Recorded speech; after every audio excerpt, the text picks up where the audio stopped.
And we're back. Okay, so it's time to hear some examples of how the drums actually sounds that we have been recording. Remember, the kick drum was actually mic'd with 3 microphones. They are summoned into one channel here. And remember, it went into the console and then it went to my Alctron MP73 EQ, I think it's called, which basically is a Neve style EQ. Let's listen to the kick all alone by itself and just to see how that sounds.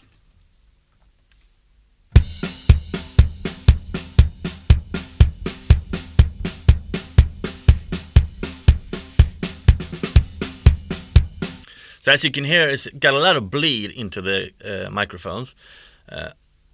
I don't have a problem with that because I want the drums to be kind of alive for this type of music anyway.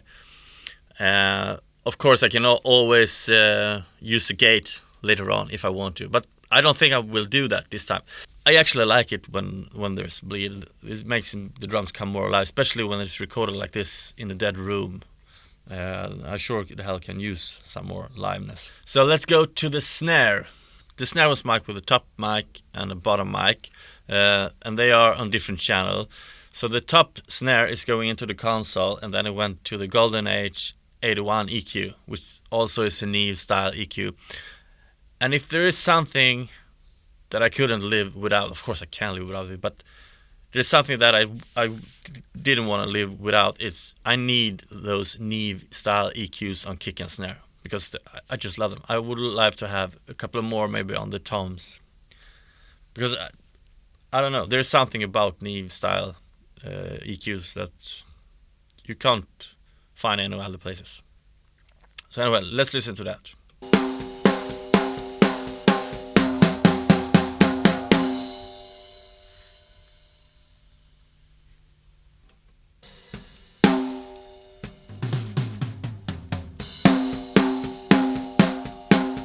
So as you can hear, it got a lot of ring to it, and it got a lot of bleed.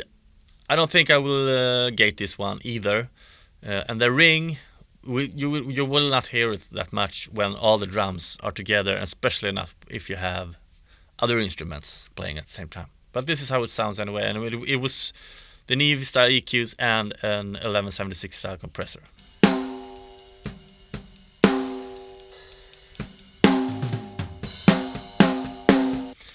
And the bottom mic went into the console, used EQ here, and I compressed the hell out of it with a Pro VLA 2. So listen to that all alone.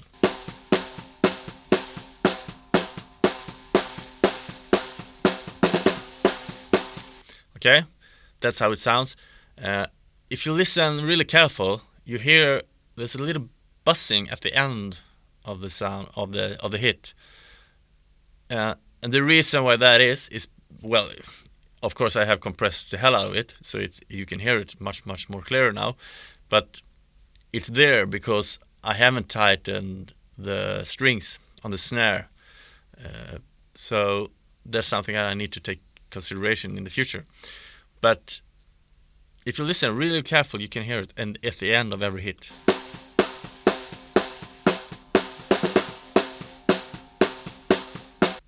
Sounds almost like, I don't know. I don't like it anyway. I need to but it will be fine. And if it's if you can hear too much, you can always gate that out actually. So let's hear the kick. Let's hear the snare, both the bottom.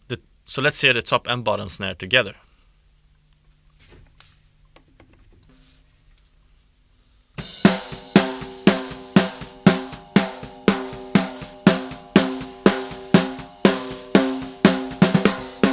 That's without the bottom.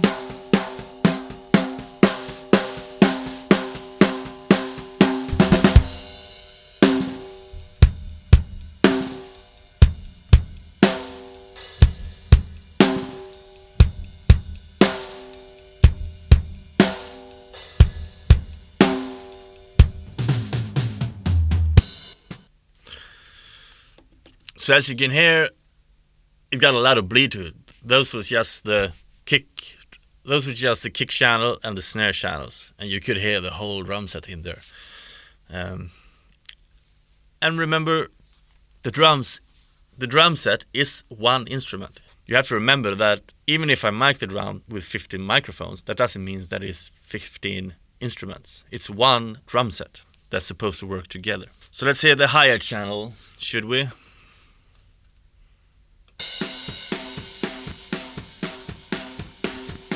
So as you can hear, there's a lot of bleed, and there actually, I hear something that's wrong with it. There's something that's every hit that's just when the kick drum is hitting.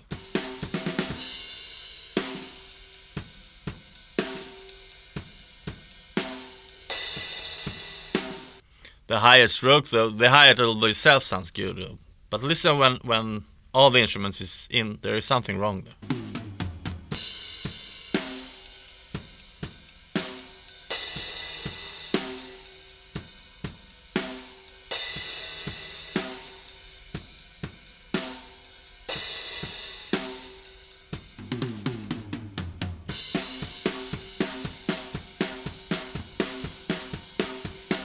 There, can you hear it? So that I actually hadn't noticed that before because I haven't listened in my headphones before. I've only listened to my speakers. That makes me think that I must get rid of the hi-hat when I'm not playing it. Yeah, because there's something really bad going on there. Anyway, the hi-hat by itself sounds actually good.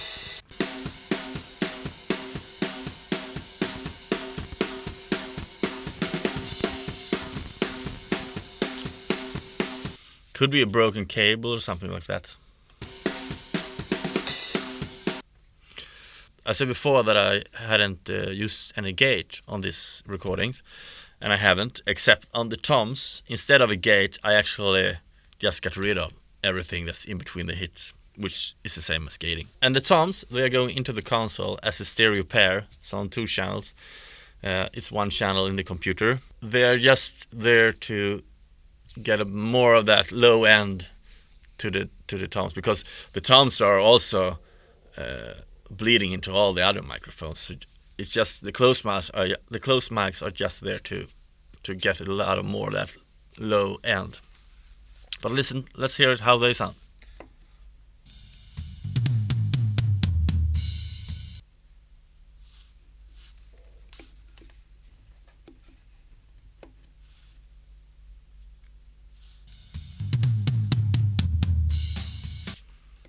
Well, there's not so fun. It's, yeah, they sound okay, I guess. But in the context, I think this sounds much more fun. So let's hear the cymbals. And remember, these cymbals are just the close mic, the crash cymbals, the 16 and the 17-inch crash cymbals. The ride and the hi-hat are on separate channels. So let's hear that one.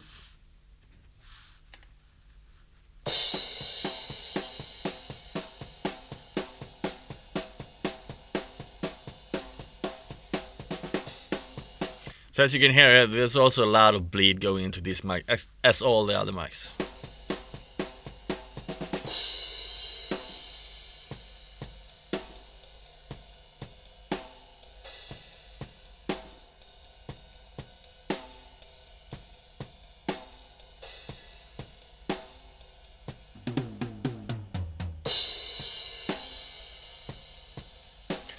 So next time I'm recording, this is the first time I actually closed the crash cymbals. Perhaps I didn't prefer this kind of microphone that I've been using on the cymbals. I think I will try next time to record the same setup, but using perhaps, I don't know, maybe SM57 on the crashes or some ribbon microphone, because I think they got a little bit too harsh when I'm used this small diaphragm condensers. But overall, it's sounds kind of good, and it really brings the cymbals to the front.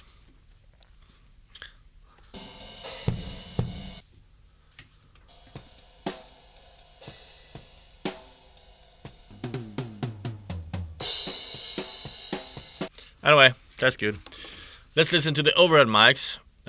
Remember, the overhead mics was 2 large diaphragm condenser, the SC Magneto, that I bought at a midnight sale at the music store in Stockholm. I bought them for $60 for a pair. So they were really cheap, and they are actually really good at pretty much anything you use them on. I don't know, I think they will be worth a lot of money in the future. Anyway, let's listen to the overheads, and you can hear that I actually think that they picked up the whole drum set quite good. I mean, you can hear the kick, you can hear the snare, you can hear the toms, the cymbals, you can hear everything really good. And the overhead went into the Klark Teknik LA2A style compressor, and then into Klark Teknik Pultec style EQs. So this is how they sound.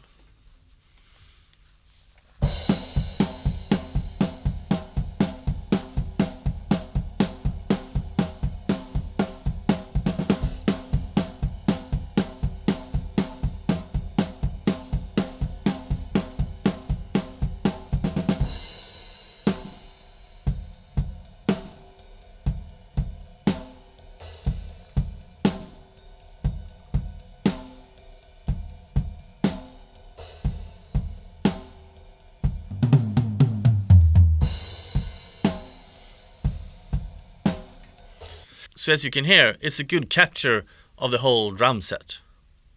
And I'm telling you, if you find these microphones, buy them. They are super affordable. Okay, let's listen to the ride cymbal, which uses a Rode NT3. Yeah, let's listen.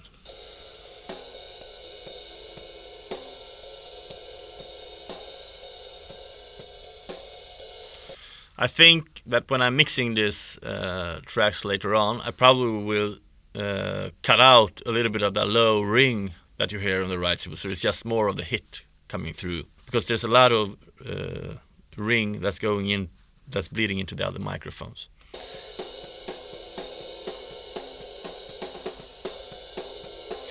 But this is a real solid microphone. It's got a real solid sound to it. Okay, next up is the room microphone. It was a ribbon microphone, R144, I think it's called, MXL, 2 meter in front of the kick, picking up the whole set, and smashed the hell out of it through a Lindell Audio 17XS, which is basically 1176 style compressor, and it's a really dirty compressor. So I'm smashing the hell out of that.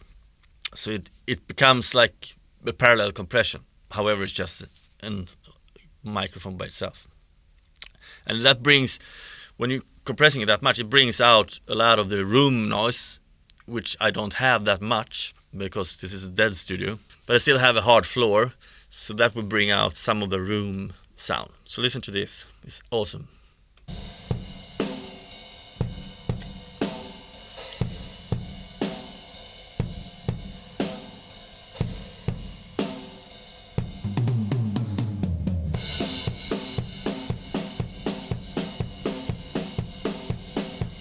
So as you can hear, just squashing those cymbals, it almost feels like, it almost sounds like it going backwards, if you know what I mean.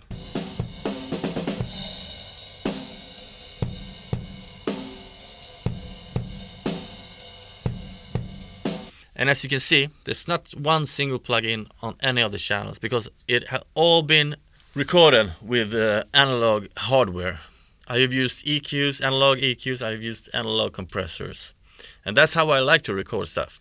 I mean, I would probably use some plugins later on when it's time to mix this song. But as you can hear, I'm 90% there. When I'm recording my next instrument, like a guitar or something, I hear instantly how it's supposed to sound, because I hear the drums, how they are sounding. That makes me moving towards the goal that I have in my head much, much faster. So listen to this, enjoy.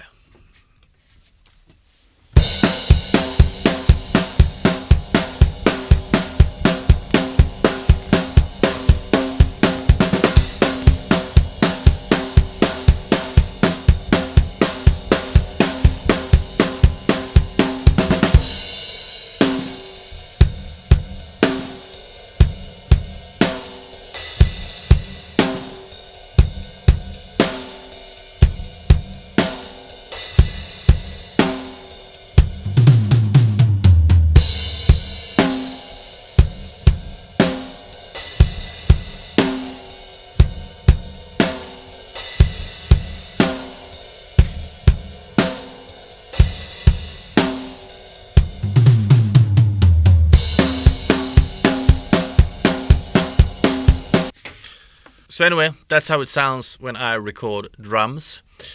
I have done this recording because I wrote a song. I hope it will be finished soon. And please hit the subscribe button so you will know the next time when it's up. Until next time, have a nice life. Bye.